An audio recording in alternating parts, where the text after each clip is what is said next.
Yes, welcome everyone here to the Smash Sport Show right here on Smash FM here on a Monday here in Melbourne. Because let's go up to our friends up in Queensland and speak with the back-to-back champions in the QAFLW competition, that is UQ. And of course, this year they have been another Gold Coast team. They love playing against these Gold Coast teams.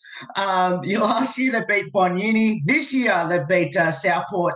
And of course, we got the captain, one of the co-captains of the UQ team joins right now to tell us a bit about the grand final against Southport. Thanks, Maddie, for joining us. Yeah, no worries. Thanks for having me on, Will. Always good to catch up. Yeah, the game, it was tense. Like, it was so different. Like last year against Bonn, we were probably had the luxury of knowing from, maybe midway through the third that we were probably going to win. And this year we definitely did not know. It was so close the whole way. And, Southport had a really good start and probably could have hurt us a bit more than they did in the first. And then, yeah, Ava kicked a crazy goal from 50 out. I've never seen her kick a goal from 50 out in my life, but she did it. And then, we were tied up and we went to extra time, which was crazy. So, yeah, 3 minutes either way with like just a straight changeover in the middle, no break. And we managed to sneak a goal and then just sort of hang on. But it was crazy. It was so cool. I have to ask now, considering you played Bon Uni, who was a Gold Coast team last year, which obviously their nickname is the Bull Sharks, and now this year you play Southport, another Gold Coast team, also their nickname is the Sharks. You must be getting sick of playing against the Gold Coast teams that all have the same nickname. Yeah, we play any sort of fish we'll take them, I reckon. And yeah, no, I mean, like, it's great, to be honest, to have those clubs in the comp because they bring the professionalism up, and like Bon Uni in particular obviously sponsor the whole competition and have a really big focus on women's footy and women's sport. So when you get those clubs that come in and really invest in their women's program, it sort of makes everyone else have to step up to the plate as well, and it's only a good thing for the comp. Are you surprised with the rapid rise of Southport, considering only 3-4 years ago they just won the Division 2 QAFLW Premiership? Now they've just gone so well in QAFLW in their first year. Yeah, I think when I was playing community footy at Kedron, we played Southport, and I think the thing that impressed me was that they had as much investment in their women's program then as a QFA Div 1 side as they do now in the QAFLW. Like, I think if they decide to do something, they do it well, and they've really invested in their women's program. And I know they sort of kept quite a core group together, and then probably like some fortune in some ways. Coolangatta, obviously, giving back their license at least for the time being meant that there was sort of a collection of state league players on the coast too who had to find new homes. So I think picking up some key experienced players there, and then having the resources and that core group from the QFA Div 1, and there's some great Gold Coast juniors. Like the junior and youth competition on the Gold Coast is really strong. So I think they've gone about it the right way, and that certainly showed this year. You mentioned he went into extra time. Obviously, uncharted territory, I guess, for this team. I guess, when did you felt the game was won? Probably, we all season we felt like we were really lucky we had Luke Glacken and the movement standard, who looked after our strength and conditioning, and we felt like we were one of the fittest teams in the comp throughout the year, and we had a bit of a problem with slow starts, but we were quite good in fourth quarters. So we sort of felt that if we're thereabouts at halftime or three-quarter time, like our fitness is going to get us over the top of any team, and we had that confidence in ourselves. And I think we come from behind a few times previously, and I think just like when the final siren went for regular time, there was sort of the girls were all getting around each other, and Roscoe, our coach, was quite calm. And I think that influence of the coaching group to say, hey girls, like, we know we've got this, let's just go out and run this next 6 minutes out. And it felt like we had a bit more calm than Southport did at the time, and didn't maybe drop our heads, and just sort of, we just felt like if it went to extra time, that was to our advantage, I think. Yeah. Now you coach, you're two-time premiership coach. What sort of coaching did he bring to the team when you came across to UQ that turned this all around from being a bottom side, bit of a mediocre team to the two-time premiership team, premiership club as it been now? I think it's not necessarily anything specific that Roscoe does as an individual. Like he gets good people around him. Like, he's a great coach, and he's great at building relationships with his players. And I think, there's more and more coming out around, players are relationship oriented, and the better that coach player relationship is, the more the coach can ask of you. But I think, he went and got a great collection of coaches. We probably struggled. I wasn't at the club, but I knew bits and pieces where there were times where we had, maybe 3 or 4 coaches for seniors and reserves combined. And the last couple of years, and this year we had, a head coach and 3 line coaches for seniors and for reserves. We had someone filming our Resi's games. I think just that resourcing can take a lot of pressure off the coaching staff. And then, we got some really good girls over, and we sort of developed the core group that's there. Like Jessie Henning's been with us for a while now, and she's really flourished the last 2 or 3 years. And I think Roscoe's strength is making sure that everyone understands their role and can play it to the best of their abilities. Like, he doesn't do anything crazily different, I don't think. He just does the basic stuff well, and makes his messaging really clear. Yeah. Is he one of the best coaches that you've played under? I know you've played alongside under some amazing coaches in the QAFLW throughout your time. And obviously I've seen some of those games. I guess, is he one of the best ones that you've been under? I'm very biased. So Ross was actually my year 9 English teacher. He got me into footy. So I've known him more than half my life, and he's been my coach for, well over half my footy in bits and pieces. So I think he's great, and we've probably got a pretty unique dynamic. So I feel like he gets the best out of me, and can support me and challenge me. So yeah, I think he's pretty great. But I think we're starting to see that standard of coaching, same as the standard of playing, the standard of coaching really lift in the QAFLW as well. I think it's starting to go from strength to strength, and we're starting to get some really good coaches in the comp. Comparing the 2 premierships, 2021, 2022. Now, obviously in the 2021 year, last year, when you beat Bond, you had a fair few AFLW players that came back. This year, you didn't have as many or any at all. Can you compare the 2, and is there special about those 2 in particular? I know I'm not going to get you to say which one's more special. Can you compare the 2 and what makes each of them special? I think, last year, UQ had never played in a women's grand final. We'd certainly never won a women's premiership. And, there was a lot of talk around the Lions girls, but every single Lions player who came back to UQ, apart from Ola O'Dwyer, who's really good friends with Nat Grider, all those players were UQ players originally. So they cared about that state league premiership as much as their Lions premiership, I think, in some ways. And so, last year was just really special for the club because it was the first one. Like, we were history making. It was our first time ever.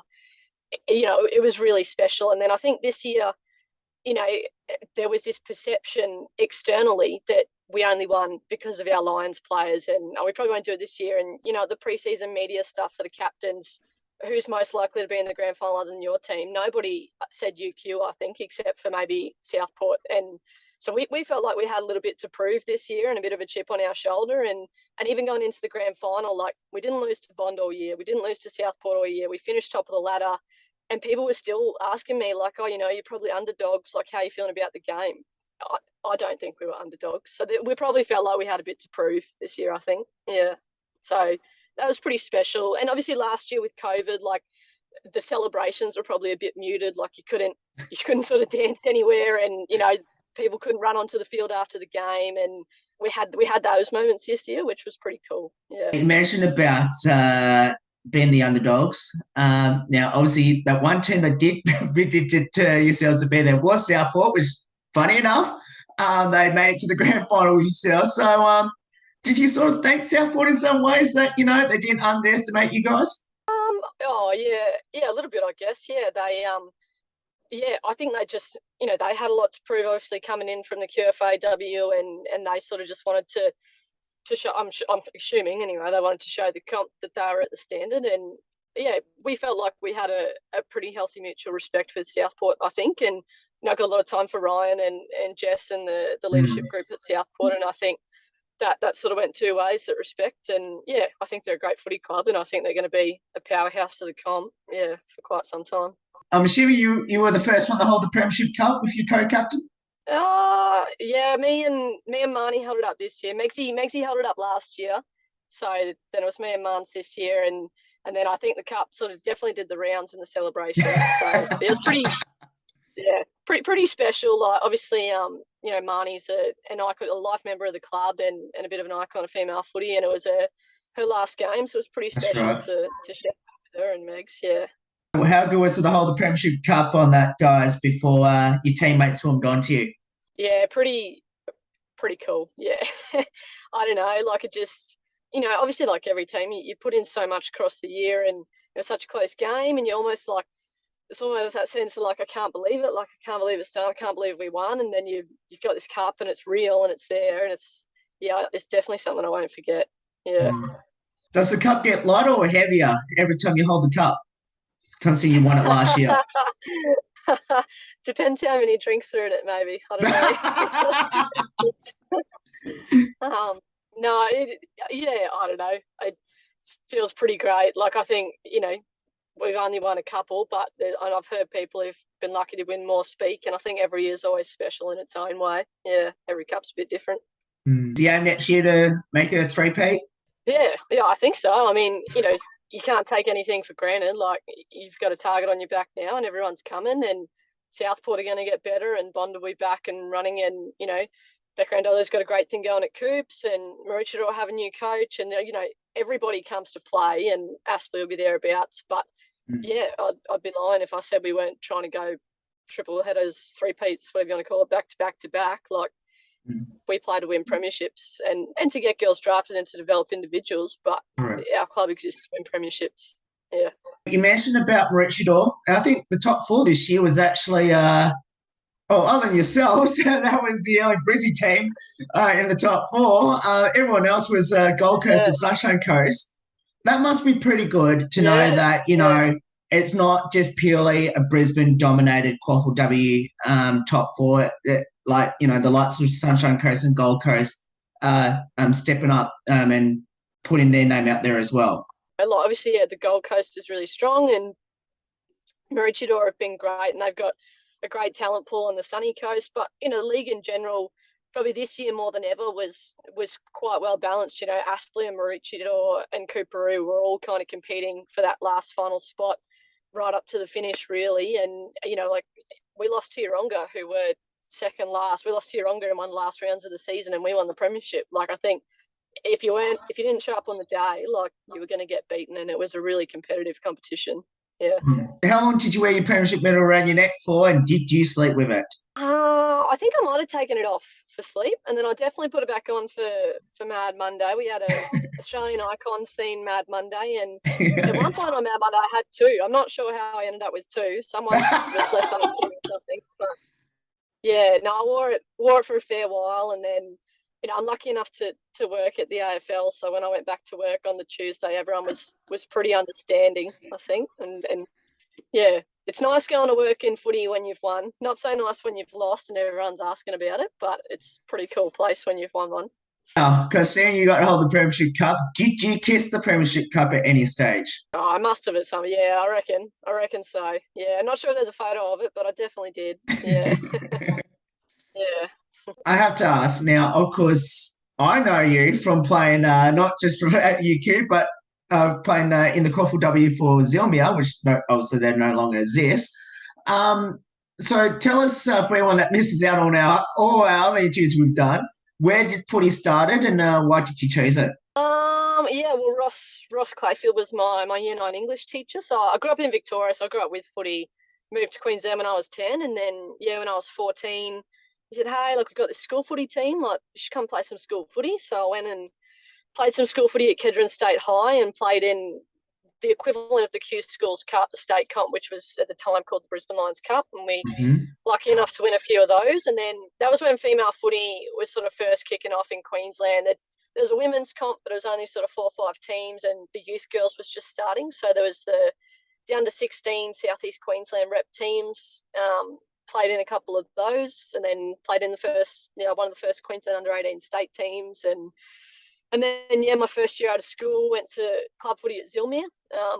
It was pretty heavily involved at Zilmere, and then, yeah, moved to Townsville for a couple of years and played up there, and was lucky enough to coach some rep stuff up there, and then, when I came back to Brisbane was pretty focused on basketball refereeing actually. So That's right. just played some community footy for a couple of years, and then went to a few training sessions at UQ in must have been 2020, and played a game or two, and remembered how much I really love competitive footy, and came back the last couple of years, and I've really enjoyed playing state league footy again, to be honest. Yeah.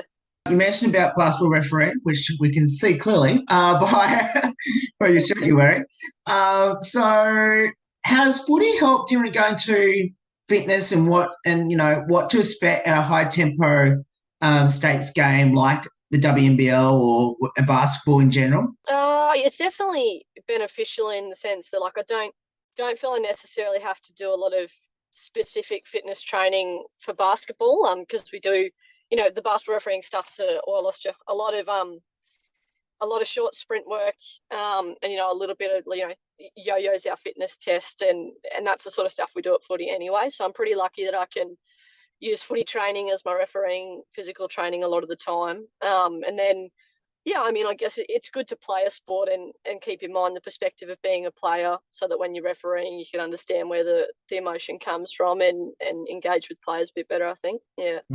So what does the sport of footy mean to you now, especially representing UQ, obviously being one of the co-premiership captains? Sport in general, but particularly footy. Like, I think it is really significant to me, I suppose. Like, it's a bit of an outlet. Like, lots of people, you play sport and it's your emotional outlet and your happy place, and you've got that community of people. Like, I think playing team sport is just the best thing ever. Like, you've got 20, 40, 60 people in our case, like a two-team squad, all sort of working together towards the same goal. And it definitely gives me a bit of a sense of purpose and a reason to get up and go to the gym and get up and do stuff and watch my tape. And, you want to be better, not just for yourself, but for a team and a collective and a greater purpose. And I think, I really love footy, and I love playing footy with the UQ girls. Like, any team sport's a good team, I think, but teams have ups and downs, and I just think we're really lucky with the group of girls we have. I love them to bits. So, any future ambitions now in footy? I just like to be the best possible player I can for my team, I think, and obviously have a really good off season and pre-season, and had a few niggles probably the last 12 to 24 months, and I'd like to get my body right and actually play a whole season at 100% would be really nice, to be honest. And then, I think when I finish playing, go back into coaching a little bit. And there's so many opportunities for female coaches now that we're starting to see come out that'd be cool to coach at a higher level and to be involved. But I probably like to be a better player, just to be a better on-field contributor for my team, I think. Yeah. What will be your advice to people that should get involved in footy for next season? I think just, it's obviously intimidating to start anything new, but just go down to your local club. You can look up your local club, and every team environment I've ever been in, like, new girls are welcomed in, and it's a great community. And I think, like, even girls who come from other sports, like, there's something about female footy that's just a bit more accepting, and it's a bit more of a diverse group of people and so many different backgrounds, broadly speaking. And it's just such a welcoming environment. I can guarantee that anyone who comes down, no matter how much or how little footy they've played or watched, is going to have a good time and be better off for it. Finish off with a couple of lighthearted questions about your teammates. First one is, who had the most embarrassing moments on the footy field this season, and what was it? Oh, embarrassing moment on the footy field. Maria Maloney, actually, when she was playing for us, kicked the wrong way twice, I reckon. I can't remember if it was in the same game or like two games, but like the same quarter. But both, like, the start of a quarter, like, Maria Maloney's a clearance machine, like, great centre clearance, turns and just like bombs it into our back 50. And then, I think that a couple of people got a good falcon to the face, like, from a tackle. They're always pretty good. Yeah. So who's the comedian, the best singer, and internet TikToks? Oh, the comedian's Jazz Decker, like, essentially, but hands down. Jasmine Decker's, one of our juniors, and she is one of the funniest kids I've ever met. Like, she's a great kid, and she loves footy, and she's a ridiculously strong athlete, but just speaks without thinking sometimes, I think. And somehow every training Jazzy says something and the team's in stitches. She's hilarious. Best singer, Oh, probably Beck Barnes, I reckon. Always good for a good rendition on a dance floor, I think. And then what was the last one? TikToks. TikToks? I don't know, the TikToks. I don't even. I'm so out of it with social medias. I don't know. Ella, maybe Ella's. I don't even know for the TikToks. Yeah, I'm not the one to ask about the socials.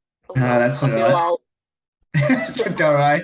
Don't worry. I'm not into TikTok, so all good. Do you have a pre-game superstition or ritual? I've got to have a V, the energy drink, which is like That's bad. right. It's bad. It's actually a carryover habit from basketball, but yeah, that's my thing. And then yeah, do a bit of triggering and nothing too crazy like warm up wise. I just do the team warm up. But yeah, I have my V before the game, and the comp's got must have a sponsorship thing with Red Bull, and we have these eskies of Red Bull in the rooms. But I always bring my V, and I have my V before the game. That's my thing for footy. Yeah. Any good nicknames in the team we should know about? I don't know. No, nothing too crazy. There's Jess Stallard, whose nickname's Sharky or Sticky Mitts, which kind of got loosely translated to Sticky Bits. I think Jeff Newman in a commentary called her Sticky Mitts Stallard, and all the girls heard Sticky Bits Stallard. So I don't think she likes that one though. So we're probably not allowed to use it. But yeah, that's pretty up there. I think Sticky Bits, and then yeah, we don't have too many crazy nicknames. I don't reckon. Yeah.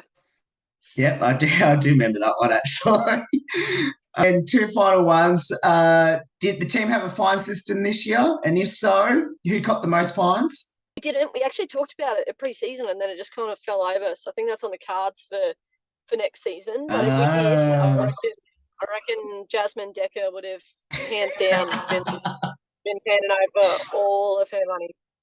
Yep, she's a cracker.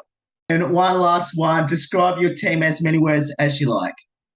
They're just everything. They're just the best. Yeah, they're just such a great group of girls to go out and play with, and everyone gets around everyone and has each other's backs, and then we still have a laugh afterwards. And it's such a broad group of girls from different backgrounds, different ages, but I think everyone comes together, and it's just a really special group of girls. Yeah, I wouldn't play anywhere else for the world. Yeah. Madi, thank you so much for getting up some of your time to join us. It's awesome having you on the show. Congratulations on winning back-to-back premiership, but most importantly now officially a premiership co-captain of the UQ Footy Club, and congratulations, well deserved in a hard-fought game against Southport. Can't wait to come back up to Queensland and hopefully actually watch your team play instead of coming and watching your reserves team play. Best of luck next season. Can't wait to come up again, and hopefully I'll be up there, and hopefully at grand final time this time around, and hopefully see another premiership make it a three-peat in season 2023. Yeah, perfect. Yeah, can't wait to have you. Be good. Thanks for having me on. Appreciate it, Will. No worries. And that's Manny Crowley there joining us there for co-captain of the UQ QAFLW Premiership team. Of course, won it in extra time against Southport a couple of weeks ago. There's more on the Smashboard show right after this. Don't go away here on the 10th year celebration.